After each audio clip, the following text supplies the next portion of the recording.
madilim ang ating dahil meron pong drugs, merong criminal activities, ginamit ang pogo, ginamit ang corporations. These are the connecting matrix that we have established. Lahat po ng blue nito, interconnected sila, intertwined with each other.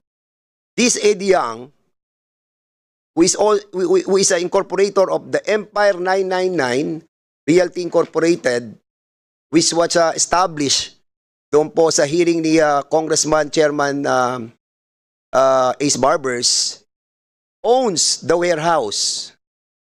Yung korporasyon na yan po may-ari ng warehouse kung saan nakuha ng PIDEA ang 3.6 billion na worth ng shabu. And this Eddie Yang and Willie Ong and Jack T. Yang na incorporators ng Empire 999, ngayon po ang kanilang mga passport were already been revoked. Eddie Yang din po ay incorporator. Kaya makikita niyo po yung blue na establish po yung connection hanggang dito sa dulo mamaya papakita natin. Eddie Yang also is an incorporator who happens to be incorporated with Yang Hua Wang, who is also an incorporator of Yatay International.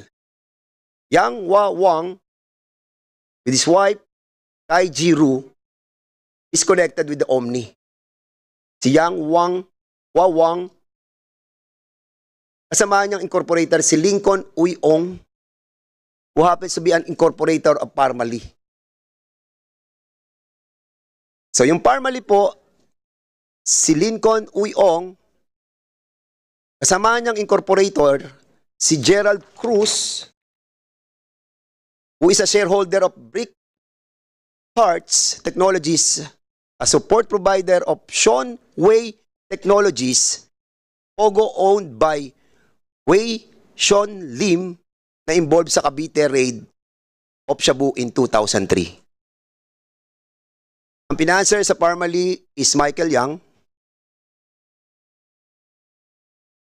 who happens connected with Lincoln Uy Ong. Pamangkin, yes. Dito po sa ibaba, makikita po natin, baba uli. Baba. Yeah. Taas pala. Taas pa, taas pa.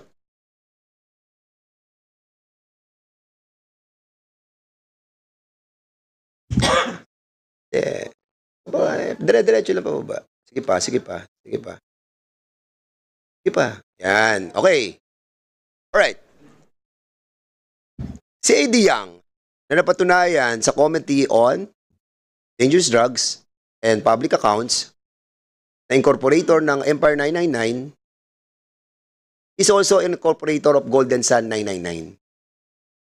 At kasama niyang incorporator doon si Rose Nonolin, who is married to Alan Lim, si Wei Xiong Lin. Sila rin ang incorporator ng Poolwind Group of Companies na ang chairman po ay si Michael Yang. Together, now, with the brother, Hong Jiang Yang, the brother of Michael Yang, who is also an incorporator of Piley State Group Corporation. So kasama si Rose Nonolin, kasama si Yang Hong Jiang, na kapatid ni Michael Yang, at si Hong Ming Yang, who we believe that is also Michael Yang. But dito po sa Piley Holding Corporation, sila na naman po magkakasama. Si Rose Nonolin, si Wei Xiong Lin, aka Alan Lim, and Hong Ming Yang, aka Michael Yang. Now, ano ang relasyon nila sa Pogo? Baba po natin. According sa, hindi sa report, but sa kaso na na-file ng ABLAC, GR number, AMLA number 00382, noong July 10, 2024, it was established in this case that Alice Go have 36 accounts at meron siyang bank transactions na 29 billion. And according to this case, which is a public document, we were able to get that Hong Jing Yang, the brother of Michael Yang, ika-transaction niya si Alice Go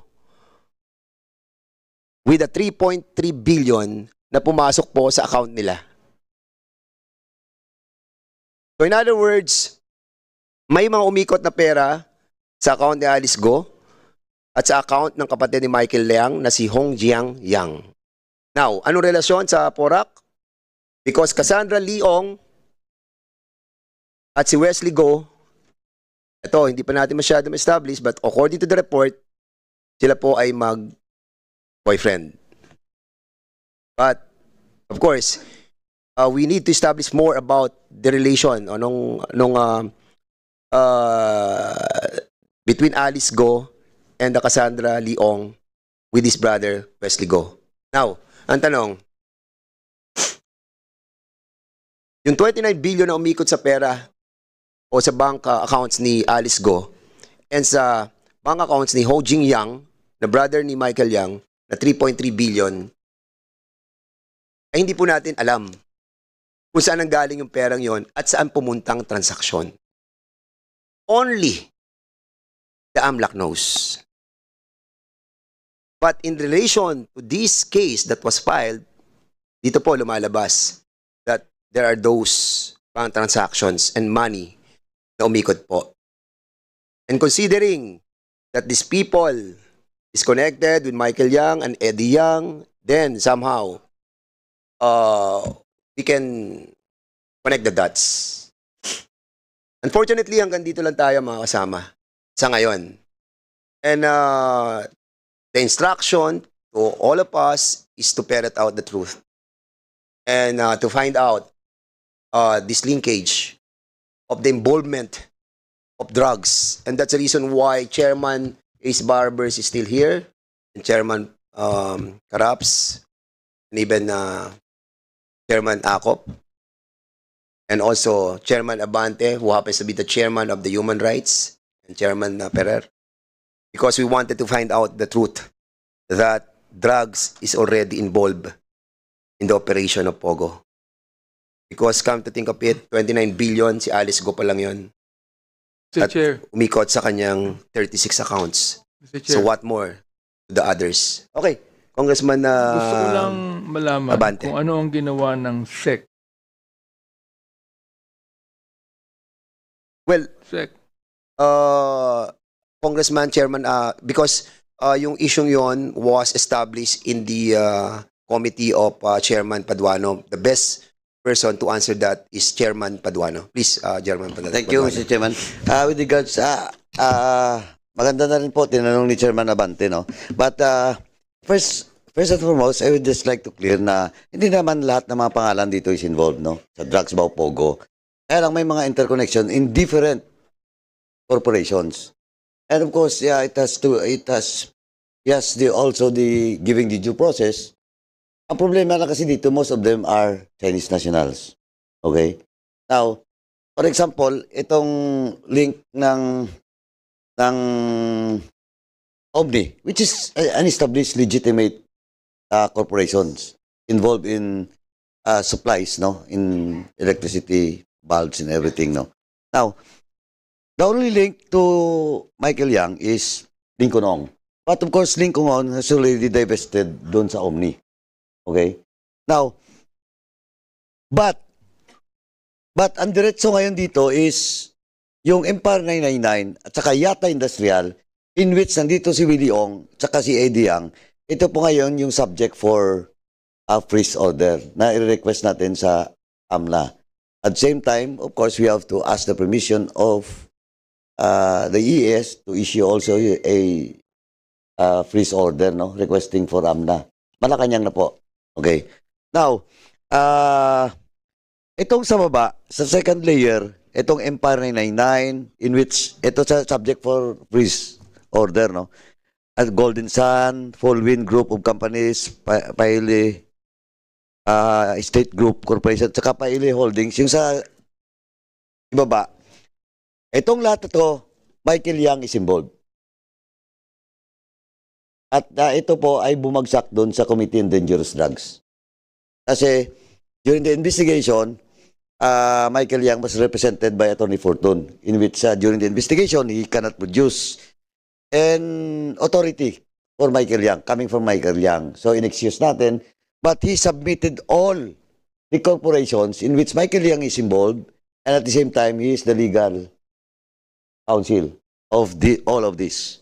He confirmed this because we have an official document submitted to the committee na indeed all these companies, Michael Yang is involved. So ganito po. Now, so as of now, wala pang pending request from the dangerous drugs itong mga corporations in which Michael Yang is involved. He was cited in contempt in the dangerous drugs. And ang last na balita namin from the BID and the mga other sources, nasa Dubai. And Eddie Yang also, which is also cited in contempt, and Willie Ong, cited in contempt, is also at large. And considering that LGUs is involved here, the Mayor of Mexico Pampanga, Mayor Tumang, naka-hold departure, pero nakahingi ng ng clearance from Sandigan. And of course, BID issued a clearance also because the Sandigan Bayan has already issued the clearance for travel, but until August 31. And August 31 is today. And just a while ago, we asked BID kung the status of the arrival of Mayor Tumang. Kasi balita, ang first na arrival niya, nung the first travel going out of the country is Qatar. So malapit-lapit sa Dubai yun. And I doubt if Mayor Tumang will go back in the country. Okay? Because he has a pending case. May dalawang dismissal case na. It was affirmed by the CA.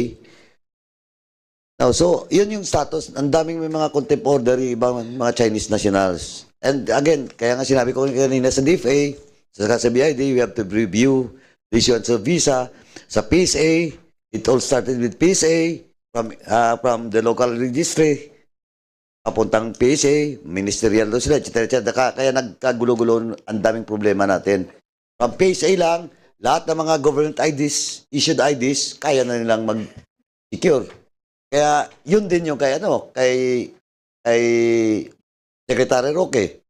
Because during this signing of the contract, nandun daw, nagpakita daw ng ACR, saka yung passport and everything. But of course, I will ask Secretary Roque na lang on the next hearing kung yung mga details doon. Because we want to see kung etong mga to, kasi interconnected na to eh. Kasi, for example, the property of Empanay, which is also subject to for freezing.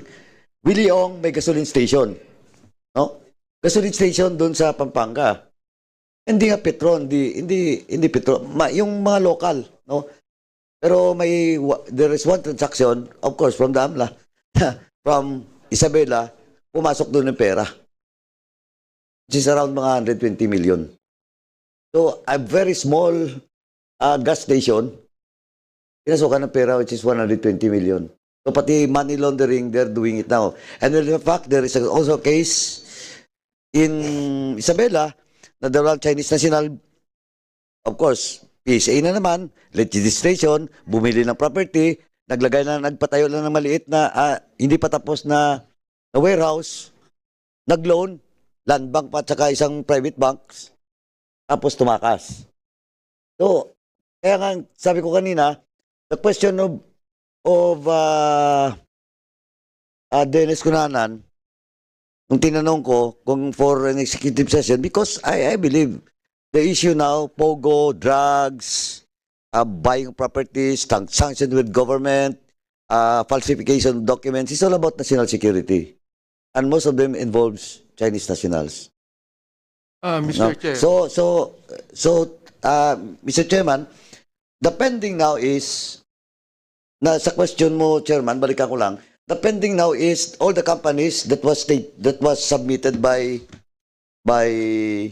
Attorney Fortune, dun sa dangerous drugs. And of course, the company in which the brother of Michael Yang, which is Hong Jiang Yang, should be subject to freezing. But as of now, Yes, wala pa po. if I may, because the account of Alice Go, the 36 accounts were already freeze by the AMLAC. And that's the reason why nakita nila yung kay Hong Jing Yang na account ng brother ni Michael Yang, which have a bank transaction of exactly 3.299 billion. And now, ang tanong, ano yung exit and entrance ng pera doon? Now, hindi natin alam yon. Alam yon ng AMLAC. And unfortunately, wala na po yung AMLAC at wala na po tayong oras today. Andiyan na AMLAC? Ay, sir, sorry. Andito po kayo. So, will you confirm this case that you have filed? GR number...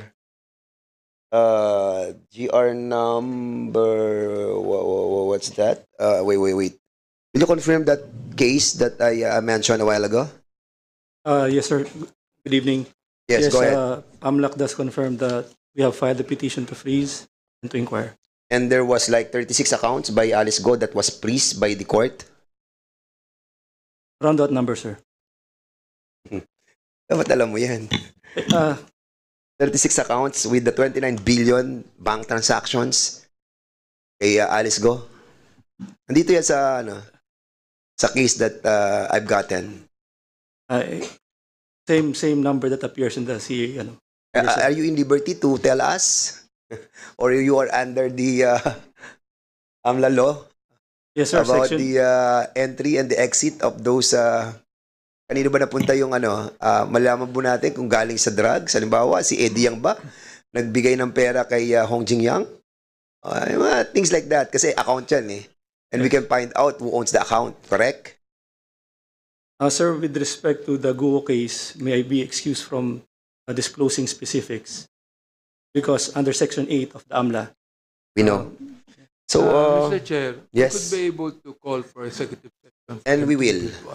In the next, probably in the next few days, we'll be asking for a briefing for us to Also, find out the veracity or the yung kasi huge yung problem nito kung galing talaga sa drugs to. We're not saying that it came from drugs, but somehow kung makikita mo yung link that these all mga incorporators nila magkaka-intertwined, then there is something going on in here. And these are only 10 companies that we are talking about. 10 companies with 14 people that interconnected. Kaya nga, nung pinag-aaralan namin ng mga members, so we have decided that we need to do a matrix about this because it just happened from a motu proprio from the dangerous drugs and a hearing on the resolution filed by SDS, and then in the Pogo investigation, we just come out with all this result of the investigation, and we don't know yet, and that's the reason why we need a briefing from AMLAC. Chair, Yes. Congressman Karap has said that Michael Yang is in Dubai, no? There is a rule in Dubai that you could be able to buy a property there and they will give you a permanent visa. So therefore, Michael Yang could stay there permanently because of that. Not only Michael Yang, including his brother, including all of those, because they have money. They could be able to buy a condo, a property in Dubai, and they would be issued a permanent visa. Perhaps we could be able to also connect ourselves with the UAE about that, Mr. Chair. Kaya nga, if this Pogo is being used to hide the money of that coming from drugs, then ang laki po talaga ng problema natin. And basically, kanina po kay kay Chairwoman Andrea Domingo, and failure tayo doon sa audit platform system, 'di ba? somehow hindi natin monitor itong ganitong klase ng transaction. Transaction that we will never find out unless that AMLAC, with the coordination of the different banks, no, can open these transactions. Chairman. Yes, Congressman, lastly, siguro, kung wala na pong Congressman Chairman, ganito Paduano. po. In line with the manifestation made by Chairman Abante. Chairman, nandito po ang DFA, di ba? DFA, nandito pa ba?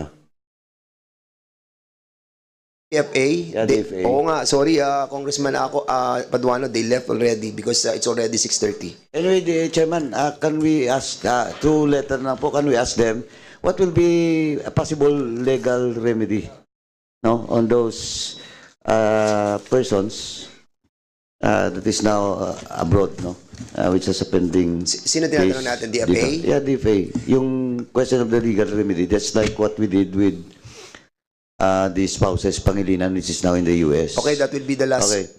query, no? Isa pa, Chairman. Sige, DFA. And wala na. Wala na pala. Sige, So letter sorry. na lang po. That's why I am asking for the chair to write a letter na lang po para sa next hearing. At least they have already prepared for that question, no. Now, ang last na lang po, yung question ng sa BID. Now, are you present during the previous last hearing? Ikaw din po ang dumalo dito? You're not. Are you?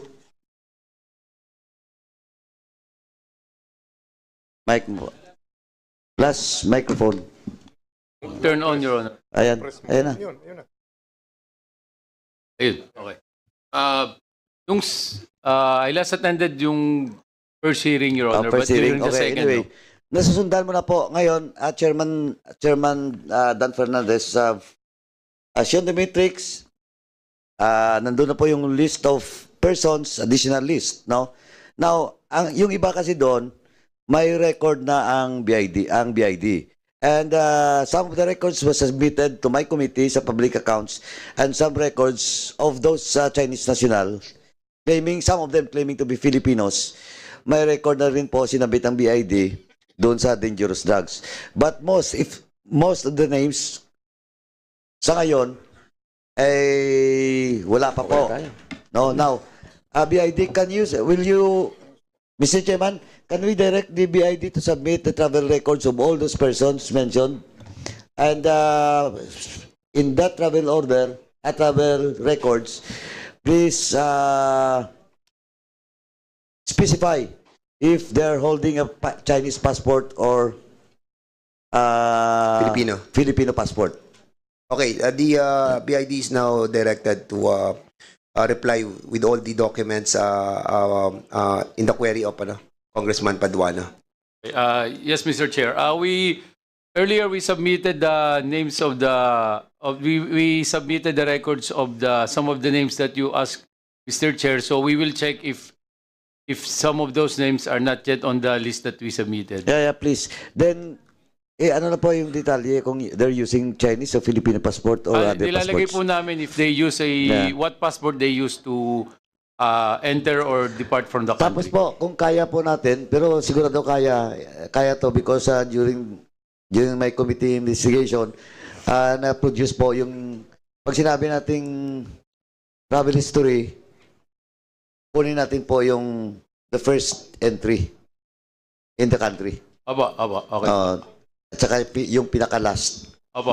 Kasi makikita natin doon in relation to the establishment of POGOs, in which kung sino yung involved doon, makikita natin. Diba? Kung kailan sila pumasok dito. Okay? Sa Pilipinas. Please Yes, Mr. submit it Chair. before the next hearing.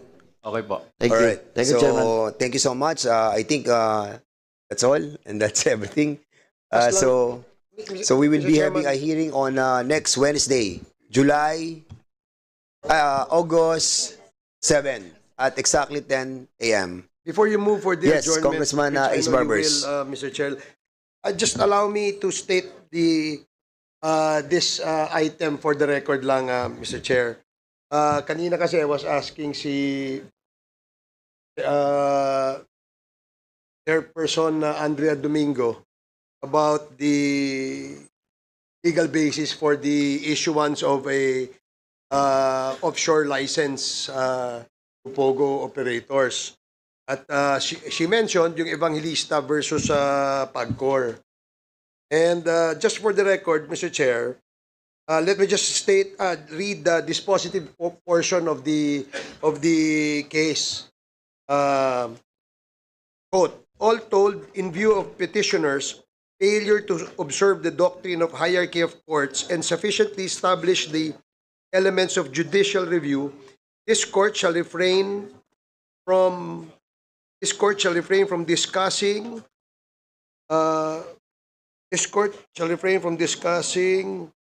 yun.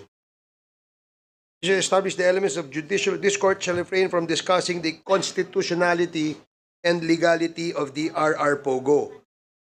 Unquote. The court concluded that ruling, Mr. Chair. Meaning, wala pa hong legal na basihan na mag-issue ang PAGCOR ng license to Pogos.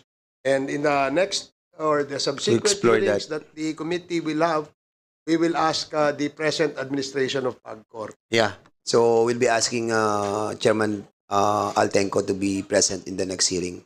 No?